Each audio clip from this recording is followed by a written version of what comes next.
இன்னைக்கு பையன்லாம் எப்படி இருக்கா அப்படின்னு கேட்டா தம்மின் தம்மக்கள் அறிவுடைமை. இன்னைக்கு பையன்லாம் எப்படி இருக்கிறான்னு ரொம்ப புத்திசாலியா இருக்கிறான். அதுல எந்த சந்தேகமே இல்லை.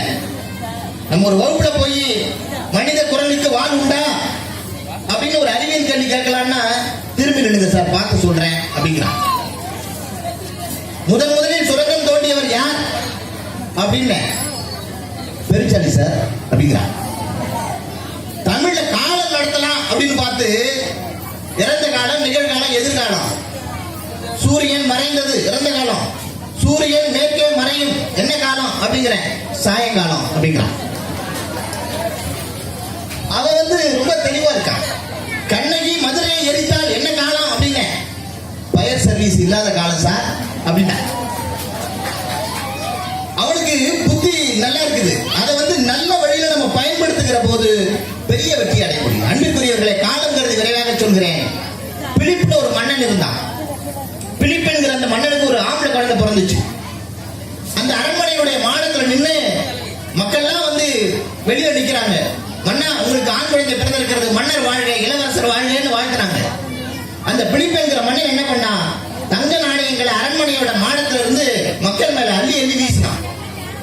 உடனே மந்திரிமார்கள் கேட்டாங்க, மன்னா, உங்களுக்கு ஆண் குழந்தை பிறந்ததால் உங்களுக்கு இப்படி சந்தோஷமா, இப்படி பொற்காசுகளை வீசுகிறீர்களே, ஒருவேளை பெண் குழந்தை பிறந்திருந்தால் நீங்கள் இப்படி வீசி இருப்பீர்களா அப்படின்னு கேட்டான். உடனே பிலிப் சொன்னார், இல்லை மந்திரிமார்களே, எனக்கு ஆண் குழந்தை பிறந்திருக்கிறது என்பதற்காக நான் வீசவில்லை. எனக்கு குழந்தை பிறந்திருக்கிற போது எனக்கு பாடம் சொல்லி தந்த என்னுடைய குருவாகிய அரிஸ்டாட்டில் உயிரோடு இருக்கிறார். எனக்கு பாடம் சொல்லி தந்த அரிஸ்டாட்டில் உயிரோடு இருக்கிறார். என் பிள்ளைக்கும் அவர் பாடத்தை சொல்லி தருவார். அந்த மகிழ்ச்சிகளை நான் பொற்காசுகளை வீசுகிறேன் என்று சொன்னால் ஒரு ஆசிரியர் பெருமக்களுடைய முக்கியத்துவம் என்பது நமக்கு தெரிகிறது.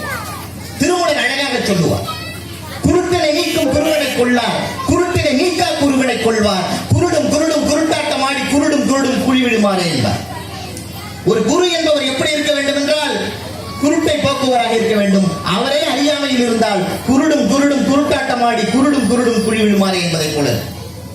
குருங்கிற சொல்லுடைய கு என்றால் இருட்டு, ரு என்றால் வெளிச்சம். இருட்டிலிருந்து வெளிச்சத்திற்கு யார் அழைத்து செல்கிறாரோ அவரது பேர் தான் குரு அப்படின்னு. தமிழ் அழகான சொற்கள் இருக்கு. வாழ்க்கைன்ற ஒரு சொல்ல பிள்ளைகளுக்காக நான் சொல்லுவேன். வாழ்க்கைங்கிற ஒரு சொல்ல எடுத்துக்கிட்டீங்கன்னா முதல் எழுத்து வா அப்படின்னு கூப்பிடும். 2 எழுத்து எடுத்துக்கிட்டீங்கன்னா வாழ் அப்படின்னு சொல்லுவோம். இந்த உலகத்துக்குள்ளே வா, வாழ்ந்து காட்டு. எப்படி வாழ்ந்து காட்டு? அந்த கடைசி எழுத்து எடுத்தீங்கன்னா கை அப்படின்னு இருக்கும். கைனா ஒழுக்கம். இந்த உலகத்துக்குள்ளே வா, வாழ்ந்து காட்டு, ஒழுக்கத்தோடு வாழ்ந்து காட்டு.